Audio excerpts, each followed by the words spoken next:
Baik, saudara ahli, bagaimana jika alat bukti berupa visum itu dia mengambang? Artinya dalam perkara ini ada perbandingan dua visum. Pertama visum di Rumah Sakit Gunung Jati, yang kedua otopsi di Rumah Sakit Polri, Indramayu. Hanya ada penambahan satu, kematian tidak wajar, kedua ditemukannya sperma tanpa menjelas dan tanpa dilakukan tes DNA. Nah, di situ persoalannya, sehingga hanya kalimat satu, kemudian jaksa P21 perkara tersebut, kemudian menuntut hukuman mati, divonis hukuman seumur hidup. Baik, Ali jelaskan. Tadi Ali sudah sampaikan bahwa kalau terjadi dua alat bukti dengan objek yang sama, sebut saja tadi hasil pemeriksaan yang berbeda, mengalirkan kesimpulan yang berbeda, sementara yang satu mengatakan bahwa itu adalah dengan surat visum et repertum mengatakan sebut saja kasus ini adalah A misalnya. Ternyata visum et repertum dibuat oleh orang lain B, kan tinggal diuji saja gitu, mana yang memiliki kekuatan itu. Sesungguhnya kalau pada saat itu langsung dia adalah second opinion atau mengundang pihak ketiga. Dulu kalau ahli rekomendasi ya dari ID, bagian kedokteran forensik, mereka yang lebih netral, saya kira itu bagi jalan penyelesaian yang terbagus ya. Kalau tidak, itu secara proses penyidikan kan bisa dites aja di situ. Mana yang memiliki kekuatan pembuktian yang lebih akurat primer, mana yang memiliki kekuatan yang sekunder. Seperti tadi, kalau itu benar ada, kalau ada sperma misalnya, kan harus dites. Ini sperma benar ada atau tidak? Dan tes spermanya seperti apa, dan kalau bisa dibuktikan lagi sperma itu milik siapa, kan ada pelakunya sudah dikumpulkan semua, dites mereka dengan sperma itu milik siapa dan seterusnya, sehingga menjadi pasti. Kalau hanya ada sperma, itu sperma kapan, hari ini, kemarin, lusa, atau kapan tertinggal di tempat itu kapan. Saya kira keterangan dokter tadi mestinya harus dilanjuti lagi bahwa itu karena apa spermanya siapa, dan harus ada proses lanjutan ya. Kalau tidak ada proses lanjutan, itu kalimat berita ada sperma saja begitu, itu belum bagian daripada visum et repertum ya. Jadi kalau gitu apakah bisa dipakai? Kalau ahli berpendapat belum bisa dipakai kalau itu belum bisa dibuktikan spermanya itu milik siapa, alat buktinya apa, dan seterusnya.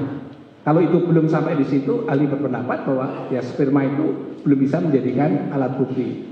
Sebut saja kalau itu benar ada, itu sekunder karena belum bisa memastikan kebenaran adanya sperma tersebut. Tapi terkait dengan masalah kondisi fisik, saya kira itu mestinya karena berdasarkan objek yang nyata, mestinya tidak boleh ada perbedaan di situ. Entah itu dari independensi rumah sakit kepolisian Republik Indonesia atau dia adalah independensi dari kedokteran. Bahkan sering ahli minta dari ID supaya bisa independensinya dalam proses pembuktian tersebut. Demikian keterangan ahli. Baik, saudara ahli, untuk bagian ketiga tentang tindak pidana penyertaan dalam pasal 55, kami minta saudara ahli menjelaskan tentang ketentuan pasal 55 ayat 1 KUHP ke-1 KUHP serta penerapannya dalam penegakan hukum. Ya. Baik, Ali jelaskan begini. Jadi kalau itu suatu pelaku itu ternyata lebih dari dua atau dua orang atau lebih, maka akan diselesaikan pelaku itu adalah berdasarkan pasal 55 ayat 1 ke-1 atau kedua. Artinya apa? Dalam penerapan pasal 55 itu apabila terjadi suatu tindak pidana dilakukan oleh dua orang atau lebih.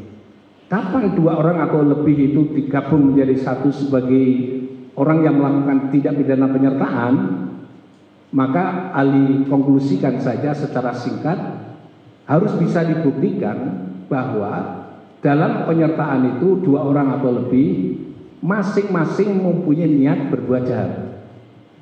Satu. Jadi secara subjektif masing-masing harus bisa dibuktikan bahwa masing-masing memiliki niat untuk berbuat jahat atau ada mens rea untuk berbuat jahat. Dan karena dia masih dalam alam subjektif, untuk dilaksanakan dua orang atau lebih, maka dia harus ada namanya mufakat jahat dengan orang lain yang sama-sama memiliki niat yang sama.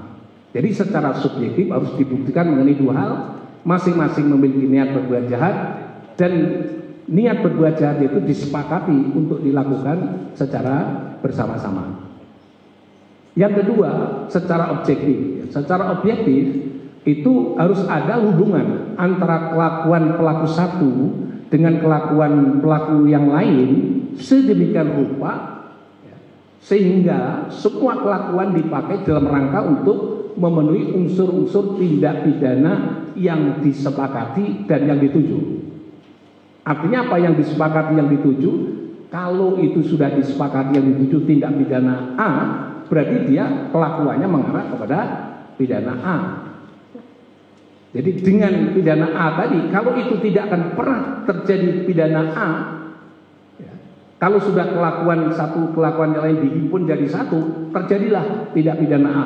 Kalau diambil kelakuan satu dengan yang lain, maka tidak akan pernah terjadi kelakuan A. Berarti dia ada namanya hubungan sedemikian rupa antara kelakuan satu kelakuan yang lain untuk menimbulkan tidak pidana.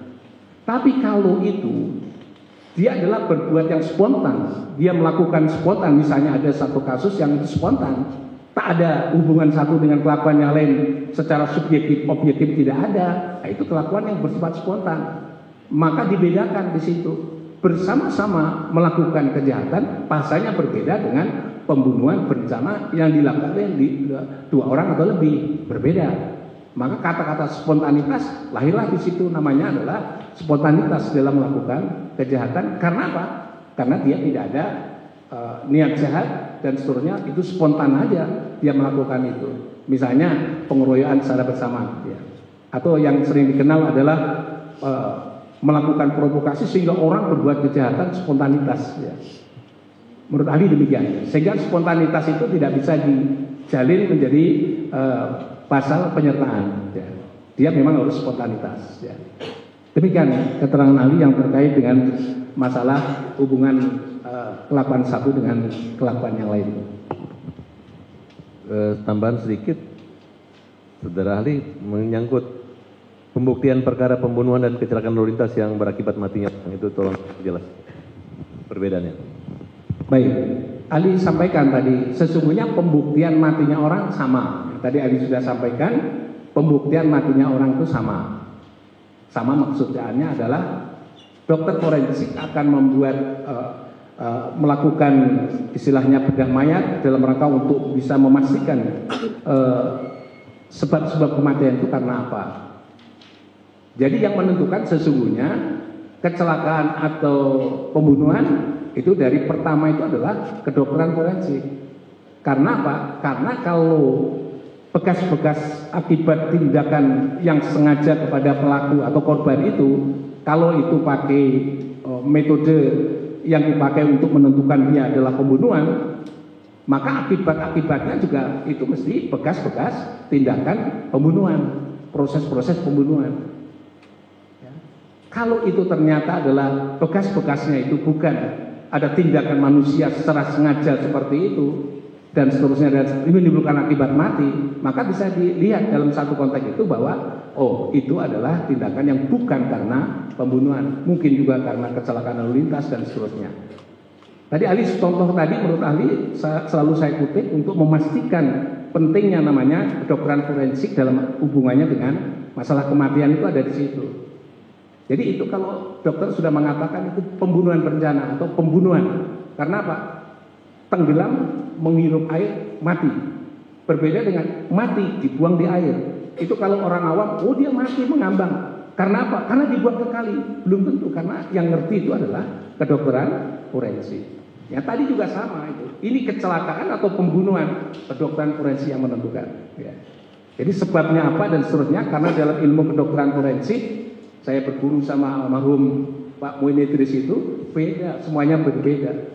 Jadi dia lihat posisi darah juga berbeda, lihat posisi ini semuanya berbeda.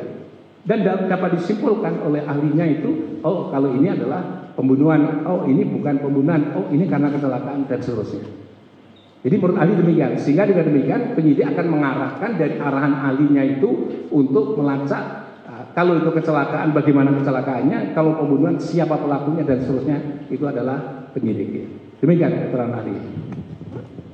Pertanyaan terakhir dari saya, sepengetahuan saudara ahli berkaitan dengan Saka Tatal, apa kelemahan-kelemahan dari penyidikan, penuntutan, dan putusan tersebut, sehingga kita ketahui bahwa Kapolri sudah mengakui melalui Wakapolri bahwa proses awal yang salah, tidak dilakukannya scientific crime investigation, sehingga menjadi kegaduhan di masyarakat, gitu. Ada kecurigaan dan lain sebagainya. Kemudian tidak telitinya jaksa penuntut umum membuat P21, hingga sampai hari ini pun masih tetap yakin bahwa melempar kepada hakim. Hakim sudah memvonis, gitu. Ya, jalan satu-satunya adalah melakukan upaya peninjauan kembali ini. Kira-kira apa saran dan pendapat sehingga menjadi masukan buat jaksa dan pengadilan? Terima kasih. Baik, ahli sampaikan bahwa tindakan Saka Tatal ini adalah benar ya, daripada mengalami satu ketidakpastian itu, dia ingin memastikan bahwa dalam perkara dugaan terjadinya pembunuhan berencana yang sudah divonis itu benar atau tidak benar, diuji kembali melalui lembaga PK. Ya, saya kira itu PK menurut ahli adalah benar. Nah, sekarang tindakan PK itu prinsipnya adalah seperti tadi ahli sampaikan, 3 hal tadi. Itu bisa dilakukan secara bersama-sama. Mungkin juga tadi kalau dibilangnya hakim mempertimbangkan tidak cukup dan sebagainya, itu telah terbukti adanya yang disebut sebagai kekhilafan hakim. Kalau ternyata putusan A, putusan B, putusan C yang semuanya dirangkum menjadi tidak pidana penyertaan, kalau itu terjadi clash, pertentangan satu dengan yang lain dalam proses pembuktian, itu berarti terjadi namanya adalah pertentangan antara putusan satu dengan putusan yang lain. Itu bagian daripada pengujian dalam proses permohonan PK. Ini kan penyertaan ini, dan penyertaan itu sebagai splitting.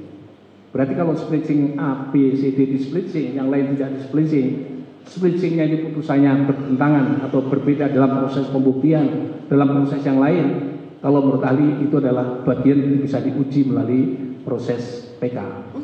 Dan yang terakhir adalah kalau itu benar terjadi adanya novum, kalau nggak salah dalam satu permohonan itu ada 10 novum yang bisa dijadikan pertimbangan untuk mengajukan PK. Nah, tinggal menunjukkan saja dalam sidang PK ini bahwa 10 novum itu apakah bisa merontokkan argumen hakim yang telah dijatuhkan sebelumnya. Kalau dia menjatuhkan misalnya saja itu adalah pasal 340, ya, bisa nggak dibuktikan bahwa anak-anak tadi sebagian pelakunya itu dilakukan secara berencana, memenuhi unsur subjektif dan objektif atau tidak. Itu syarat ya, karena di dalam hukum itu harus bisa dibuktikan. Kalau itu tidak bisa dibuktikan, tiba-tiba pokoknya bersama-sama saja, hubungannya nggak dibuktikan, kelakuannya juga nggak dibuktikan, menurut ahli itu belum cukup bukti. Ya.